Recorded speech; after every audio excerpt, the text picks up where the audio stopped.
Hi, welcome to Mental Floss on YouTube. I'm Emily Grassley of the Brain Scoop, sitting in the Chicago Field Museum, and today we're going to talk about some mind-blowing and unfortunately, and sometimes not so unfortunately, extinct life forms.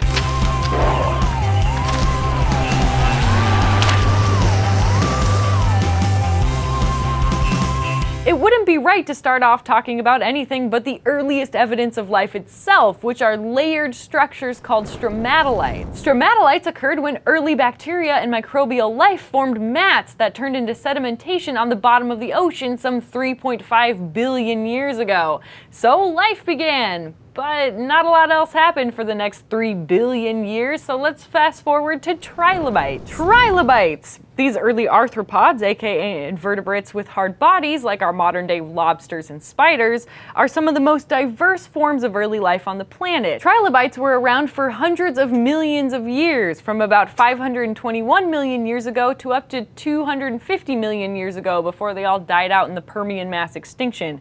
But we know of more than 20,000 different species of trilobites today. To start off a list of things I am pretty glad no longer exist are the EURYPTERIDS, which were giant sea scorpions, and we're talking about invertebrates that were around 8 feet or 2.5 meters in length.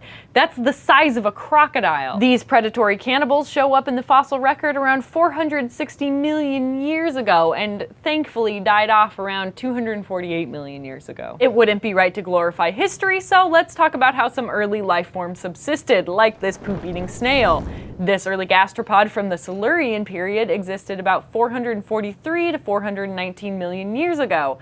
And when there's not a lot of food around, you go to what's reliable, in this case, feces. This early mollusk has been fossilized attached to the anal end of a crinoid, a simple kind of animal that looks and acts like a plant.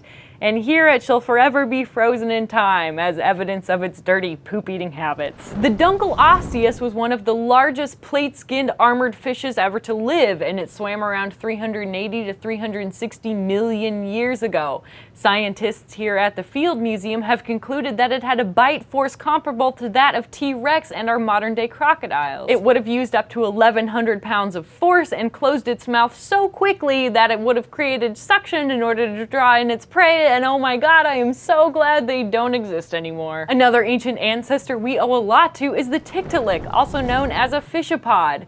This ingenious creature serves as a turning point in the evolution of life because at about 375 million years ago, it learned how to walk onto land. This ultimate grandfather of tetrapods was half fish and half amphibian, and there is evidence that it had gills as well as lungs. If we're going to be talking about early life forms, I have to make a mention of the TULLY monster.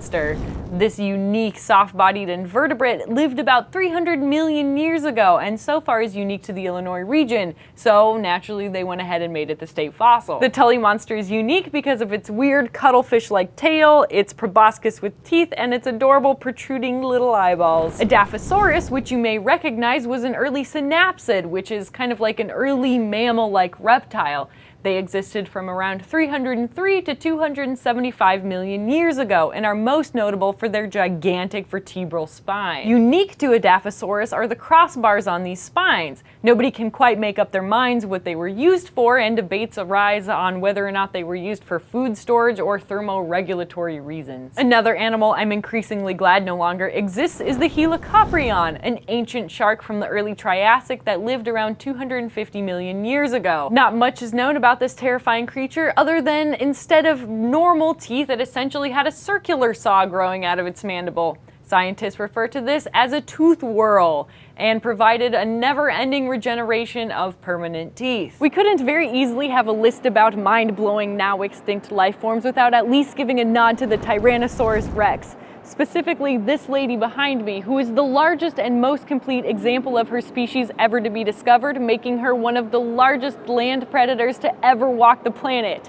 You can't tell me that isn't mind-blowing. On the subject of unbelievably gigantic predators, we can't help but talk about the pterosaurs, especially this one, QUETZALCOATLUS, which stood as tall as a giraffe and had a wingspan up to 40 feet. As previously mentioned in the 50 Common Science Misconceptions video, pterosaurs were lizards, not dinosaurs or birds, thus becoming the closest living thing to a dragon as ever existed. Fast forwarding in time, we've got weirdos like INTERATHERIUM, a moderately sized grazing animal that has hooves but looks like a squirrel and roamed the prairies around 65 to 33 million years ago. RODHOCETUS was a carnivorous mammal from about 40 million years ago. Fossil evidence suggests that this animal was able to move between land and water. It had a fused pelvis and mobile leg bones. Scientists know that modern whales are closely related to artiodactyls, even-toed ungulates like deer. You may have also heard of terror birds, and I'm sure from the name you can imagine the implications. These apex predators roamed the planet from 62 to 2 million years ago, and many of them stood between 3 and 9 feet tall. They were flightless, but this loss of mobility only seemed to motivate them to become as intimidating as possible, at least superficially. It's actually thought that depending on the species, they subsisted mostly off of small rodents and lizards. Another well-known but classic relative of our collective past is Australopithecus afarensis, like our friend Lucy here, looking stunning at a ripe old age of 3.2 million years old. A afarensis survived on our planet for more than 900,000 years, which at this point is more than 4 times as long as our own species has been around. But at least we have pizza delivery. If you've ever been curious about the difference between a mammoth and a mastodon, then the easiest way to tell is by taking a look at their teeth. Mammoths have teeth like our modern-day elephants, but the teeth of a mastodon have high peaks and ridges, which makes sense because mastodon is Greek for breast or nipple tooth.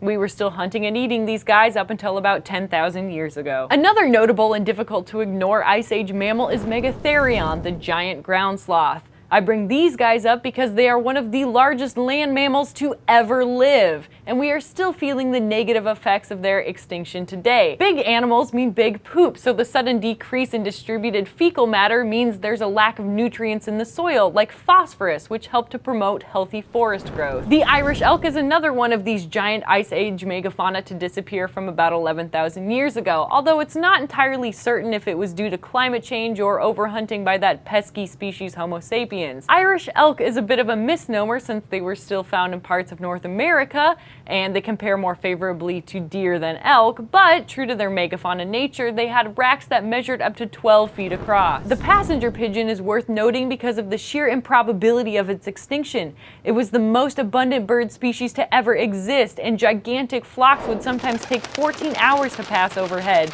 their feces raining down like snow. Because of the European invasion of North America and our insatiable urge to fire off bullets into large herds of animals, the passenger pigeon was considered extinct in 1914. The pig-footed bandicoot is the cutest marsupial to ever have walked on one hoof. It had cloven hooves in the front and a single elongated toe in the back. A 19th century naturalist described its locomotion like a broken down hack in a canter, apparently dragging its hindquarters behind it.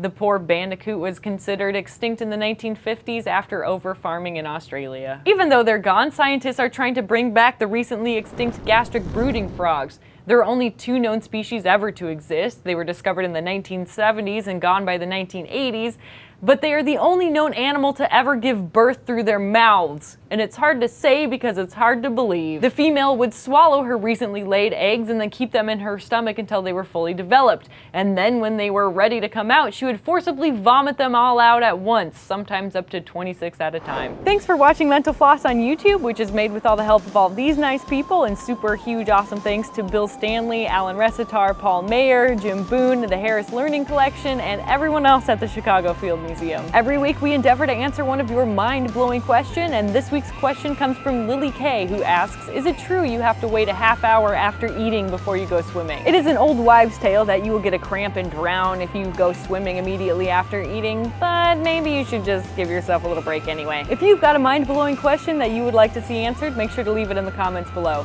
I'm Emily Grassley of The Brain Scoop, and don't forget to be awesome.